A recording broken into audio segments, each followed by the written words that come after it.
ತರುವಿನ ನೆರಳು ಕೊಡುವಂತ ಸುಖವು ಕೊಡುವನು ಕೃಪೆಯ ದಿನವು. ಸ್ಥಿರ ಇರುವ ಮನ ಎನಗಿರಲಿ ಶರಣಾಗತಿ ಎಂದು ಬರಲಿ.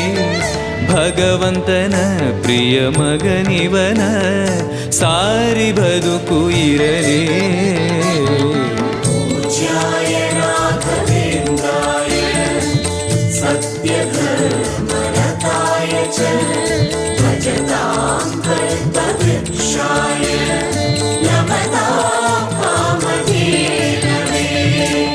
ಆಲಯವೆಂದರೆ ಮಂತ್ರಾಲಯವೇ ಬೇರೆ ನಾ ಅರಿಯಲಾರೆ.